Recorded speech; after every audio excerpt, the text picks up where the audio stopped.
ప్రభువునందు నాకు అత్యంత ప్రియమైనటువంటి వాళ్ళారా, మన ప్రభువును రక్షకుడునైనటువంటి యేసుక్రీస్తు వారి యొక్క శుభనామములో మీ అందరికీ నా హృదయపూర్వకమైన శుభములు, వందనాములు తెలియజేస్తున్నాను.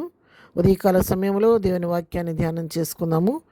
ఈరోజు వాక్య ధ్యానము కొరకు మనం తీసుకున్నటువంటి లేఖన భాగము యెషయా గ్రంథము 43వ అధ్యాయం 18వ వచనం చదువుకుందాం.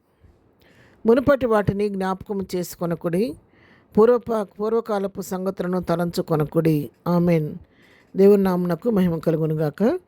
ఈ వాక్య భాగాన్ని మనం గమనించినట్లయితే, జరిగిపోయినటువంటి సంగతులు మునుపు ఏవైతే మన జీవితాల్లో జరిగినాయో అవి కాలం గడిచిపోయినా కూడా కొన్ని సంగతులు, కొన్ని సన్నివేశాలు, మనం ఎదుర్కొన్నటువంటి పరిస్థితులు, మనం అనుభవించినటువంటి వ్యాధులు, బాధలు, నిందలు, అవమానాలు అవి ఒక జ్ఞాపకంగా మన హృదయంలో మిగిలిపోయి ఉంటాయి. కొన్నిసార్లు సంఘటన జరిగి చాలా కాలం అయిపోయినప్పటికీ ఆ చేదు అనుభవాలు మన హృదయంలో ఉండిపోయి అప్పుడప్పుడు అవి మన జ్ఞాపకానికి వస్తూ మన హృదయంలో కలక వేస్తూ ఉంటాయి. అవి జ్ఞాపకం వచ్చినప్పుడు అనుభవించిన చేదు, ఆ జ్ఞాపకం వచ్చినప్పుడు ఏమవుతాడు, మనం తెలియకోకుండానే చింతాక్రాంతులం అయిపోతాము, వేదనకు గురైపోతాము, దిగులు పడతాము. మనసులో ఎప్పుడైతే బాధ మొదలవుద్దో శారీరక కూడా కృంగిపోతూ ఉంటాం. కొన్నిసార్లు సహజంగా అందరి విషయంలో జరిగే పరిస్థితి. నా జీవితంలో కావచ్చు, వింటున్న మీ జీవితాల్లో కావచ్చు, గతించిపోయినటువంటి చేదు అనుభవాలు జ్ఞాపకానికి వచ్చినప్పుడు హృదయంలో చెప్పలేని వేదన, దిగులు కలుగుతూ ఉంటుంది. ప్రార్థన కూడా చేసుకునేంత దుఃఖం కూడా కలుగుతుంటుంది కొన్నిసార్లు. అందుకని ఇక్కడ ఏం చెప్తున్నాడంటే భక్తుడు, మునుపటి వాటిని మీరు అసలు జ్ఞాపకం చేసుకోవద్దు, వాటిని వదిలిపెట్టండి, వాటి గురించి ఆలోచించవద్దు. పూర్వకాలపు సంగతులను తలంచుకొనకుడి. పూర్వకాలంలో మీ జీవితాలు ఏం జరిగినాయో ఆ గతాన్ని ఒక గతంలాగా మర్చిపోండి, ఒక పేడకాలలాగా మర్చిపోండి. వాటిని మీరు జ్ఞాపకం చేసుకోవద్దు అని చెప్తున్నాడు. మరి అనుభవించిన జ్ఞాపకానికి రాకుండా ఎలా ఉంటాయి?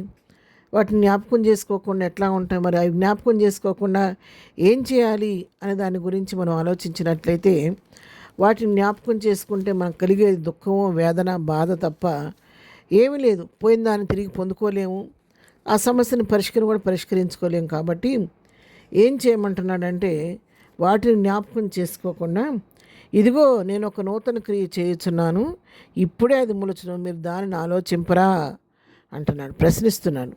నేను ఒక నూతన క్రియ చేయబోతున్నాను, ఇప్పుడే ఆ కార్యం మొదలవబోతుంది, మీరు దాని గురించి ఆలోచించరా అని ప్రశ్నిస్తున్నాడు. ఏం చేయబోతున్నాడంటే, అరణ్యంలో త్రోవ కలుగు చేయుచున్నాను, ఎడారిలో నదులు పారజేయుచున్నాను అంటున్నాడు. ఏం చేయబోతున్నాడంట దేవుడు? నేను అరణ్యంలో త్రోవ కలుగు చేయుచున్నాను. అరణ్యంలో త్రోవ అనేది అసాధ్యమైనటువంటి పని కదా. కానీ ఇక్కడ ప్రభు ఏం చెప్తున్నాడంటే, నేను అరణ్యంలో త్రోవ కలుగు చేయబోతున్నాను, ఎడారిలో నదులు పారజేయుచున్నాను. ఎడారిలో త్రాగటానికి ఒక్క నీళ్ళు దొరకటమే కష్టమైన పరిస్థితి, కానీ ఎడారిలో దేవుడు ఏం చేస్తాడో నదులు పారజేయుచున్నాను అంటున్నాడు. అవును ప్రియులారా, ఇవన్నీ కూడా మనుషులను మనకు అసాధ్యమే, కానీ దేవునికి సమస్తమును సాధ్యమే. అవును, అరణ్యం లాంటి మన బ్రతుకుల్లో మనం దేవుడు తోడుగా ఉండి సరళమైన త్రోవలు నడిపించడం కానీ శక్తిమంతుడు. అరణ్యంలో కూడా త్రోవ కలుగు చేసి సమతలమైన భూమి మీద సరళమైన మార్గంలో నడిపించే శక్తిమంతుడు మన దేవుడు. ఎడారి లాంటి బ్రతుకులో మూడువారిపోయిన జీవితాలతో ఉన్న మన జీవితాల్లో కూడా కార్యం చేయటకు సమర్థుడు. ఎడారి లాంటి బ్రతుకులో నీవు నేను ఉంటే, ఆ ఎడారి బ్రతుకులో కూడా సెలయేర్లు ప్రవహింపచేయటకు శక్తిమంతుడు, నదులు పారజేసే దేవుడు ఆయన. అలాంటి దేవుని వైపు మనం చూడగలిగితే ఎడారి లాంటి మన జీవితాన్ని ఆయన సస్యశ్యామలంగా మార్చగలుగుతాడు. ఆయన మూడు వారిని జీవితాలను చిగురింపజేసే దేవుడు, మారా అనుభవాన్ని మధురంగా మార్చే దేవుడు, నిస్సారమైన జీవితాలను సారవంతంగా మార్చే దేవుడు, అరణ్య భూమిలో త్రోవ కలుగు చేసే దేవుడు, ఎడారిలో నదులు పారజేసే దేవుడు.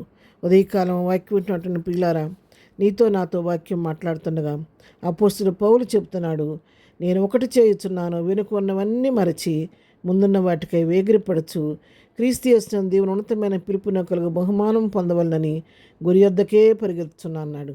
మనం కూడా తీర్మానం కలిగి వెనుకొన్నవన్నీ మరిచి ముందున్న పాటికి వేగిరపడుతూ ప్రభు ఇచ్చే బహుమానం కొరకు సిద్ధపడదాం.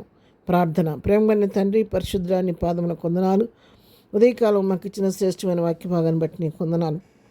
ఇదైనా ఉదయకాలం వాక్యం వింటున్న మా పిల్లలందరినీ దర్శించండి.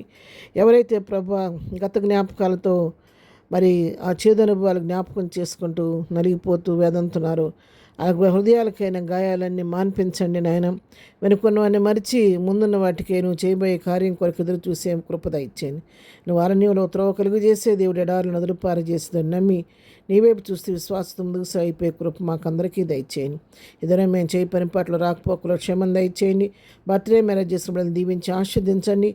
ఆ ఎగ్జామ్స్ రాయబోతున్న బిడ్డలకు నీ జ్ఞానం దయచే, రేపు ఎంసెట్ రాస్తున్న బిడ్డలకు నీ పరలోక జ్ఞానం దయచేయమని, అన్ని విషయాలను కృపిస్తరింపచేయమని యేసునామములో ప్రార్థించడి పొందుకొని ఉన్నాము తండ్రి. ఆమెన్. ప్రభు కృప సదాకాలం మనందరికీ తోడై నడిపించునుగాక. ఆమెన్.